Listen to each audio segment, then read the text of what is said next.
السلام عليكم ورحمة الله تعالى وبركاته. maanta waxaan sii wadan doonaa cashirkeeni oo maanta ka qaadan doono fetal circulation. Fetal circulationka markaan ka hadalno, fetal circulationku waa uu ka duwan yahay adult circulationka.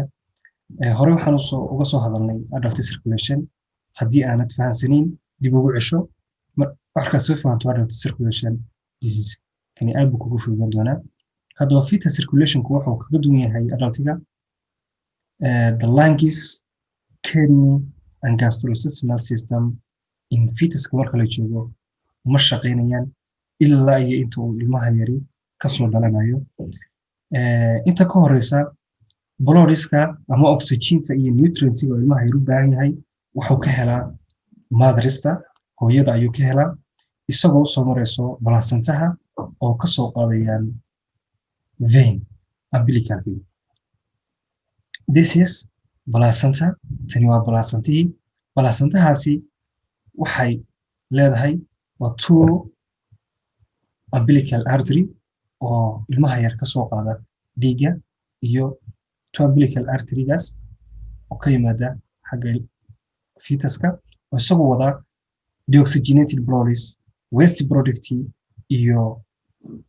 carbon dioxide oo dena geenaya ilmaha iyo placentaha. Then this is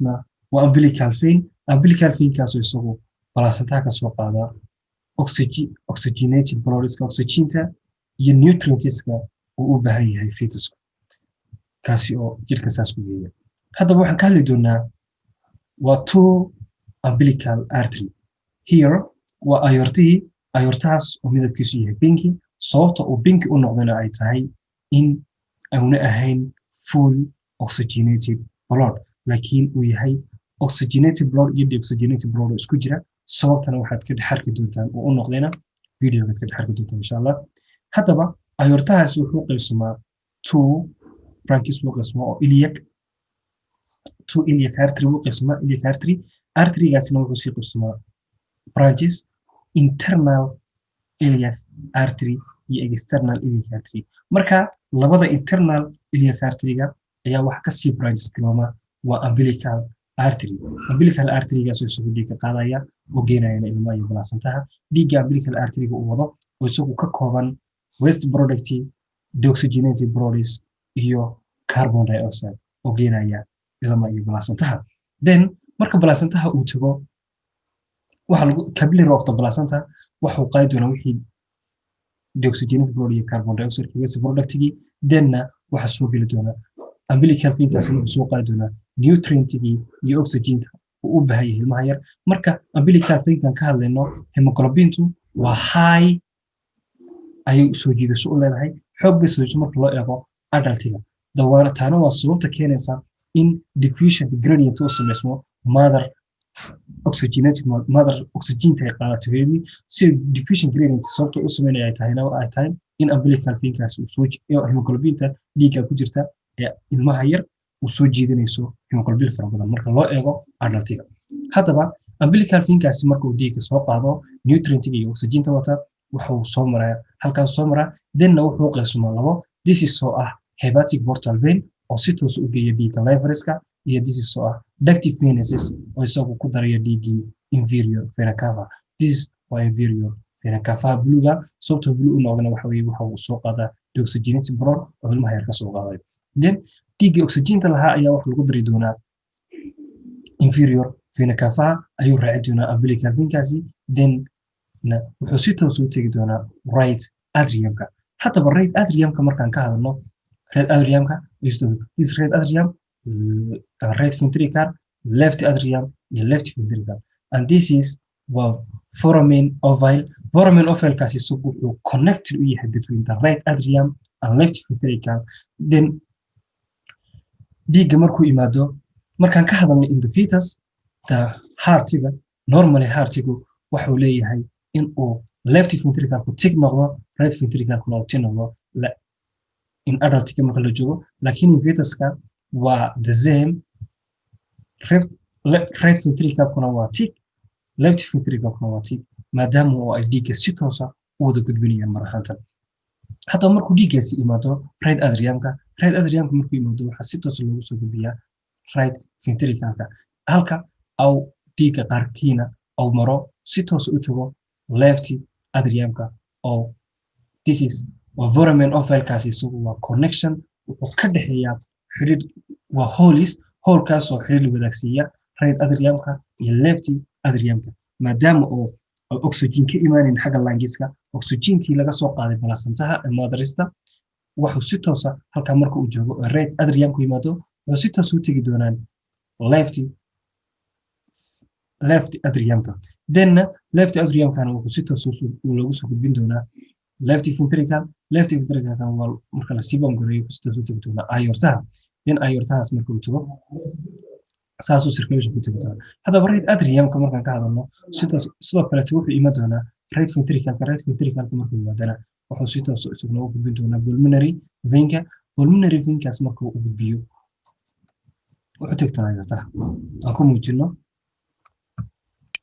sawirkan ku muujin doonaa haddaba markuu yimaado dhiiggaasi oxygenated blood-ka ahaa ee balasantaha ka imaaday umbilical vein kusoo qaaday dina kusoo daray inferior vena cavaha markuu yimaado si toos u yimaado right atriumkaasi halkan waxaa jira waa inferior waa superior vena cava isaguna kusoo qaada oxygenated blood dina wuxuu keenaa right atrium then markii dhiigu halkaas ku yimaado wuxuu noqdaa pinkish sababtoo ah maadaama uu yahay part of the oxygenated blood and part of oxygenated blood dina wuxuu dhiiggaas si toos u tegay isagoo sida tricuspid right ventricle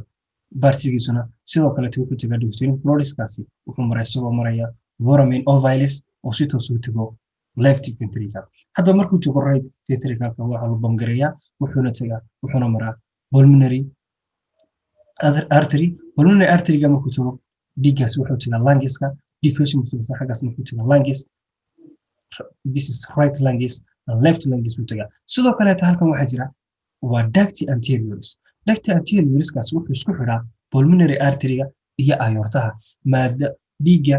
laga soo bamgareeyo maadaama oxygenated blood yahay left ventricalkuna wuxuu si toos u tagaa aortaha ayuu si toos ugu dhacaa maadaamuna looga baahnayn lungiskii dhiig fara badan inuu tago dhiigga markaa waxaa looga baahan yahay inuu si toos u tago maadaama oxygen leeyahay si toos inuu tago circulationka saa darteed wuxuu toos u tagaa ducti arteriolskaas wuxuu soo fududeeyaa inuu ku daro dhiig intuu pulmonary artery ka qaado uu geeyo aortaha si toos ugu daro sidoo kaleete markuu left ventricalkaasi uu dhiigu kusoo dhaco uu ka imaado foramen ovalis uu soo maro holiskaas uu soo maro then sidoo kaleete waxa lungiska ka soo laama dhiig deoxygenated blood maadaama sababta uu pulmonary venkaasi deoxygenated blood u soo qaadayna ay tahay maadaama fetusku ama ilmaha yari uusan neefsanaynin taas weeba sababaysa inuu dhiig deoxygenated blood uu soo qaado dina uu keeno left ventricalka markay imaadaanna din waxa loo soo gudbiyaa left atriumka markuu dhiig yimaadaan jeeda waxa si toos loogu soo gudbiyaa left ventricalka markuu bamgareeyo wuxuu si toos u tagaa aortahaasna wuxuu usii gudbiyaa dhammaan circulatory systemkii sidaas ayaynu ku dhacdaa